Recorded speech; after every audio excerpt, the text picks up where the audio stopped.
At a jazz concert at Jazz at Lincoln Center a month or so ago, I saw a bassist enter the stage with his own swag. I took a look at him, then whispered to my husband, "That guy's a Nuyorican from the Bronx. Tell me he isn't." It's ridiculous to make any assumption like that, but that's the energy that I read, whether his style or true origin of roots. "You are correct," my husband told me. "That's Carlos Henriquez." I enjoyed that concert, reading through the program pamphlet as they played to learn more about him. There I learned of his upcoming concert at Dizzy's Jazz Club featuring his new album, A Nuyorican Tale. I didn't waste time buying tickets.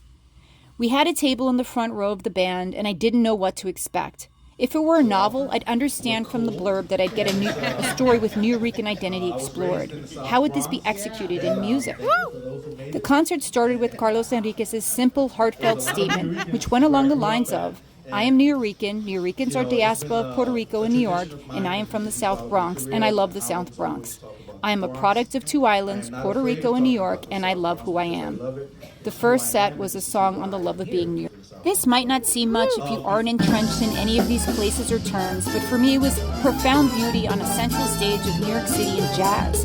To hear being Nuyorican not as a slur or the South Bronx as a challenge, but an ode to being who one is with its layers of non-homogeneity, a salsa, and loving where one comes from.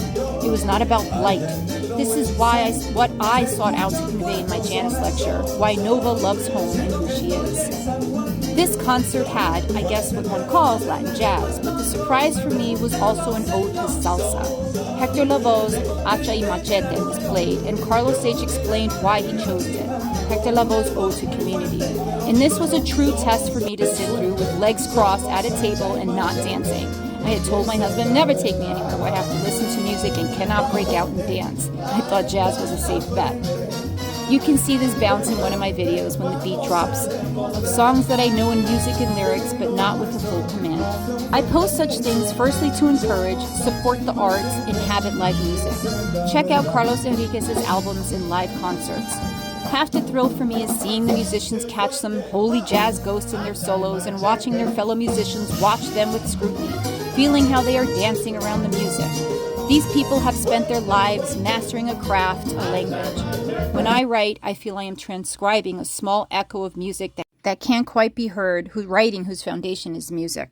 At one point at the table, I looked out the windows, tall with large frame beams. A wormhole pulled me from behind. I became a young girl with my father, walking into the same room as it was being constructed. There were no windows, just the foundational beams and cemented floors. I was looking out the window at a Columbus Circle swirling with cars and buses with a dad with a hard hat on and a half-buttoned white work shirt with jeans and construction boots caked in white powder. It was cold because it was winter, and I felt this because no windows were installed yet. The contrast of temperature brought me back to where I was in the timeline that made me go back in a warm jazz concert with a drink, with a husband in a collared shirt and a cashmere scarf and polished shoes. I'd often get to inhabit some of these buildings before they were filled, including a jail in the South Bronx where I was told to sit inside an unfinished cell as a heads up, how does it feel in making the right decisions in life. I am not the son I often felt my dad wished I was. I am not but am the smart daughter who also wanted to be the feminine bride. The daughter who wanted a dollhouse, who read comic books for the love stories. The woman who relishes in being a woman in all its mature facets now. A woman who can enjoy a concert where the South Bronx, my dad's diasporic roots, is celebrated in a building he helped erect through a musician's culture that became my dad's own adopted home in life. But this current point, this is not his story anymore, it's mine.